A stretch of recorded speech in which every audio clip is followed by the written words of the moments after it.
కుక్కల విద్యాసాగర్ అనే వ్యక్తి కంప్లైంట్ ఇస్తే ఆ కంప్లైంట్ రిజిస్టర్ చేసి చట్టబద్ధంగా బాంబే వెళ్ళి ఆ రోజున సిపి గారు ఏసీపీ గారు వెళ్ళి అరెస్ట్ చేసి తీసుకొచ్చి కోర్టులో ప్రొడ్యూస్ చేశారు.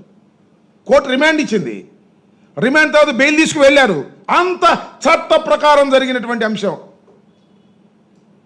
దానిలో ఇవాళ కేసు పెట్టారండి. వాళ్ళిద్దరి మీద కూడా కేసు పెట్టారు. విద్యాసాగర్ని అరెస్ట్ చేశారు. ఆయన బెయిల్ వచ్చేసింది. కాంతిలాల్ టాటా సిపి ఆయనకి బెయిల్ వచ్చేసింది. Anticipatory bail. విశాల్ గున్ని మనకు ఎస్పీగా చేశాడు గుంటూరుకి, ఉమ్మడి గుంటూరు జిల్లాకి. ఆయన కూడా యాంటిసిపేటరీ బెయిల్ వచ్చేసింది. ఆ రోజున ఇంటెలిజెన్స్ చీఫ్గా పిఎస్ఆర్ ఆంజనేయులు గారు పనిచేస్తున్నారు.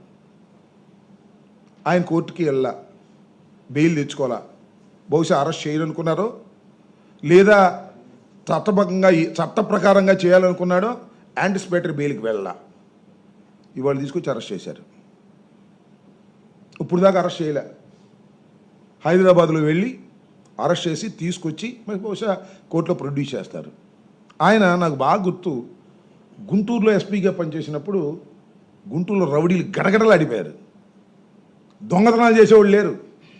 శాంతి భద్రత కాపాడటంలో నాకు తెలిసినంతవరకు చాలా తక్కువ మంది గట్టిగా వ్యవహరించే వ్యక్తుల్లో ఐపీఎస్ ఆఫీసర్లో పిఎస్ఆర్ ఆంజనేయులు గారు ఒకరు. అంత సిన్సియర్గా పనిచేసినటువంటి ఆఫీసర్ని ఇవాళ కక్ష బట్టి, ఎందుకు కక్ష పెట్టారా నాకు అర్థం కాలేదు. అంటే చంద్రబాబు నాయుడు గారిని అరెస్ట్ చేశారు కాబట్టి ఇంకా ఎవడైనా అరెస్ట్ చేసి లోపలేసేద్దాం, కక్ష కట్టేద్దామనే ఉద్దేశమా? వాళ్ళు తీసుకొచ్చి అరెస్ట్ చేసి ప్రొడ్యూస్ చేసే కార్యక్రమం మంచి సమయాన్ని ఎన్నుకుంటాడు చంద్రబాబు నాయుడు గారు.